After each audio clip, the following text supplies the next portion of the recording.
Apa kabar sahabat konten? Tidak terasa beberapa hari lagi kita akan berjumpa dengan Hari Raya Lebaran. Lebaran ini menjadi ajang silaturahmi untuk berkumpul bersama keluarga di kampung halaman. Kementerian Perhubungan memperkirakan mudik Lebaran tahun ini akan mengalami peningkatan yang drastis dibandingkan dengan tahun lalu.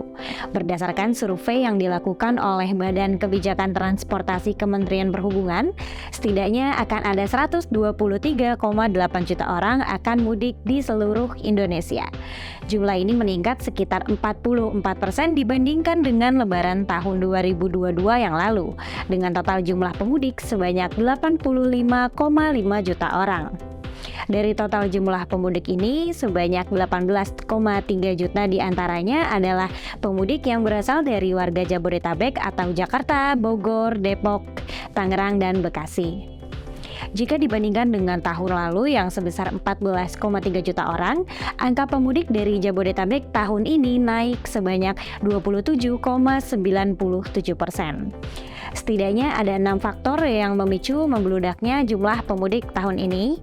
Yang pertama, pemerintah telah mencabut status PPKM di seluruh Indonesia sejak akhir Desember 2022 lalu. Tidak ada lagi pengetatan bagi pelaku perjalanan. Pemerintah tidak melarang mudik tahun ini. Bahkan pemerintah telah melakukan persiapan agar proses mudik tahun ini berjalan lancar. Yang kedua, kondisi perekonomian Indonesia sudah mulai membaik. Berdasarkan laporan Badan Pusat Statistik Perekonomian Indonesia tahun lalu, sudah tumbuh sebesar 5,31%.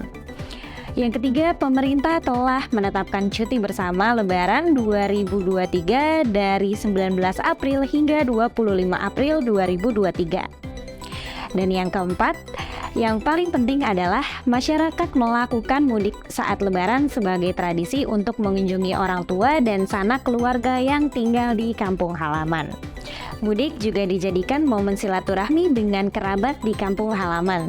Jadi tradisi ini tak lagi mengenal agama Muslim atau non-Muslim.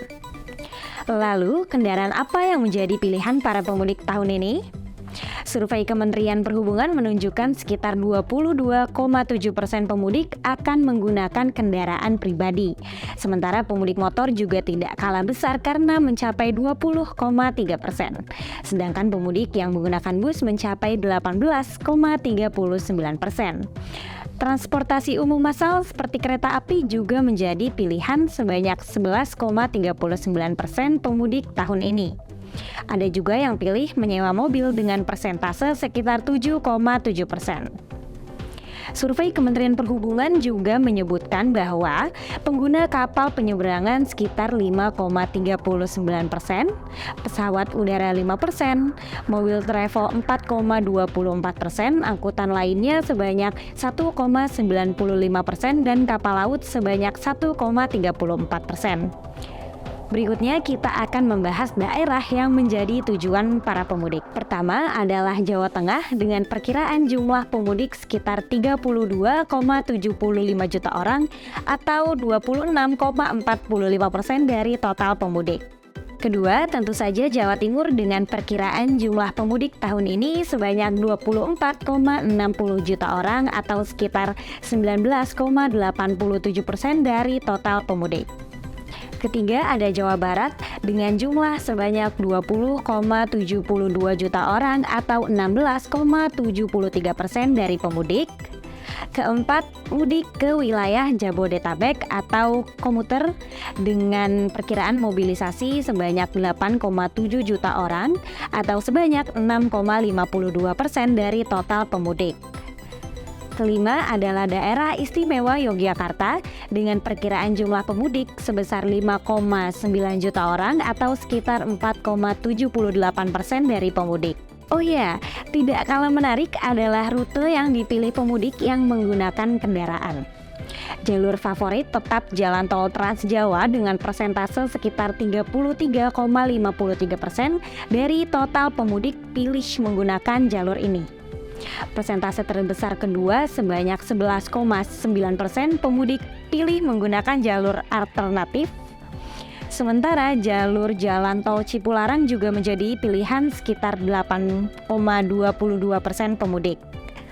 Jalur lintas tengah Pulau Jawa juga jadi pilihan sebanyak 7,7% dari pemudik menggunakan mobil. Sementara persentase pengguna jalur arteri lain sebanyak 7,37%, sedangkan pemudik ke Pulau Sumatera malah memilih lewat jalur Trans Sumatera non-tol dengan persentase 7,29%.